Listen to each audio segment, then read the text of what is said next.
내가 목이 달아난다. 그러니까 당신을 이제 지워줄 수가 없다. 이러니까 상황이 밖에 나와서 한 소리가 있습니다. 아, 내가 만든 법에 내가 걸려들었구나. 그 상황이 나중에 죽었을 때 온 진나라 함양 시민들이 몰려가서 다 뜯어먹어가지고 뼈 하나 남지 않았어요. 그래서 법이 성하면 백성의 원한이 하늘에 미친다릅니다. 이 입법 만능주의를 가지고 경고를 한 아주 중요한 경고예요. 예. 그래서 저는 안 그래도 우리나라에 지금 형사재판 받으러 가보면 형벌 법규로는 요만큼 되고 나머지는 전부 다 특별법이에요. 이런데 또 하나 사회부 모욕죄를 이게 만드는 것. 이 이전에 우리가 이 사회부의 경기규칙을 제대로 좀 만들자. 그래서 저는 실명제를 강화할 부분은 강화를 하고. 예, 근데 지금 정치적인 의사를 썼는데 이거 초등학교 아이들이 뭐 대통령이 어떻고 민주주의가 어떻고 촛불시가 어떻고 글을 마음대로 올린다는 거 이것도 문제가 사실 있는 겁니다. 그래서 우리가 실명제를 강화를 할 부분은 강화를 하고 대신에 익명의 소위 익명의 공간은 또 마련을 해주고 사람은 이게 안 보이는 데서 배설하는 동물이에요. 예. 보이지 않는 곳에서 자, 보이지 알겠습니다. 않는 곳에서 뭔가 나쁜 짓 하거든요. 예. 그걸 줄여나가자는 거죠. 진 교수님. 김성수 교수님한테 묻겠는데요. 전 세계에서 지금 모욕죄를 가진 나라가 몇 나라죠? 모욕죄를 가진 나라, 사실은 영미 국가는 표현의 자유를 중시하는 나라이기 때문에 모욕죄가 없고요. 지금 뭐 독일, 일본 정도 있는데 독일도 사실 폐지 논란이 지금 있고요. 사실 폐지하는 방향하고 일본도 우리보다 형량이 엄청나게 낮습니다. 왜냐하면 모욕죄라고 한 것이 사실 어떤 사람이 모욕을 느꼈느냐 안 느꼈느냐 이것도 대단히 또 주관적인 것이고 어떻게 보면 아까 그 입법 만능주의라는 말씀도 하셨습니다만 결국 법이 애매한 내용을 규정하고 있다는 것 자체가 국가 권리 자꾸 자의적으로 개입할 수 있는 이제 그런 여지를 주는 거거든요. 예. 그래서 저는 우리가 앞으로 입법 선진국이 되려면 그런 처벌 규정, 특히 모욕죄 같은 것들에 대해서는 상당한 입법적 정비가 뒤따라야 된다고 생각합니다. 아까도 제가 말씀을 드렸지만은 아직 진 교수 차례입니다. 전 변호사님 잠깐만요. 예. 그 허위사실 유포를 가지고 처벌을 하는 나라는 몇 개국 정도 됩니까? 허위사실 자체를 처벌하는 나라는 제가 보기엔 거의 없는 것으로 알고 있습니다. 그렇죠. 두 분이 인터뷰하시는 건 아니고 사이버 모욕죄가 존재하는 나라가 어디 있습니까? 사이버 모욕죄가 존재하는 제가 알기로는 중국이 그걸 하고 있다고 그래요. 우리와는 여러 가지 민주적 헌정 질서에 비교가 될 수 없는 거죠. 예. 짐바브웨에서도 허위사실 유포죄 폐지했거든요. 2005년에 위헌 판결이 났습니다. 왜 짐바브웨 그 예를 왜 듭니까? 하필 왜 짐바브웨 얘기를 듭니까? 짐바브웨가 대한민국보다 못한 나라입니까? 좋은 나라입니까? 아니요. 그런 식으로 비교를 하는 그 토론 방법 전혀 좋지 못합니다. 위헌 판결이 굉장히 뛰어나다고 얘기를 하는 겁니다. 아니 이걸 폐지하느냐 어느냐는 걸 객관적인 것으로 설명을 하셔야지 왜 다른 나라 짐바브웨 얘기를 왜 합니까? 짐바브웨 국민들은 소송합니다.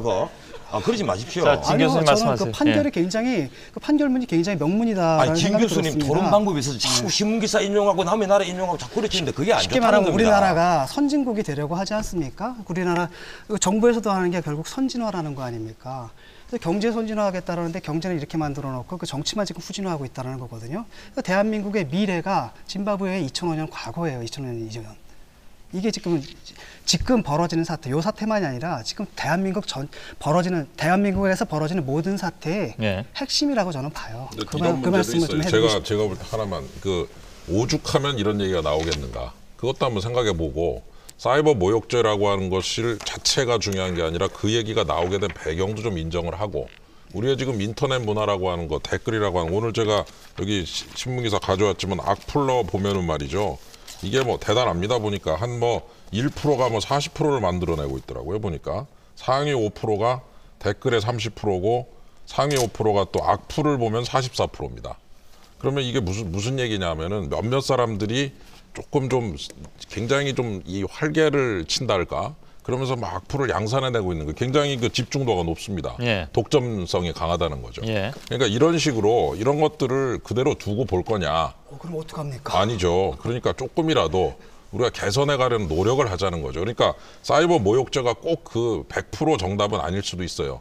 다른 것도 있을 수 있어요. 중요한 거는 이런 얘기가 나오는 배경에는 바로 이런 식의 인터넷 문화가 아주 인상하게 돼 있다라는 거를 우리가 인정을 하고 현재 상태에서 잘하고 있고 맞을 짓 했으면 맞아야지 이렇게만 얘기하지 말고 이거를 개선해가는 어떤 방향 그리고 어떻게 이거를 더 좋게 만들 거냐를 좀 진지하게 논의를 하는 계기가 됐으면 한다는 법적 얘기죠. 문제가 아니라 윤리적 문제라고 생각을 합니다. 그러니까 그것도 법도 거기에 같이 가야 된다고 생각을 합니다. 예, 저는. 김성수 교수님. 예, 저는 사실은 이제 이 문제가 이번에 미네르바 사건을 통해서 이제 표면화됐지만 저는 전반적으로 이것은 표현의 자유와 관련되는 우리 인권의 주소를 저는 보는 것 같아요. 여러분도 아시다시피 지금 사이버 모욕죄 얘기 나오죠. 그 다음에 집시법 개정해서 또 복면한 사람들 현장에 나타나면 또 처벌하겠다 그럽니다. 저는 이 표현의 자유라는 것이 한국 역사에서 이제 시험대 위에 서 있다고 생각합니다.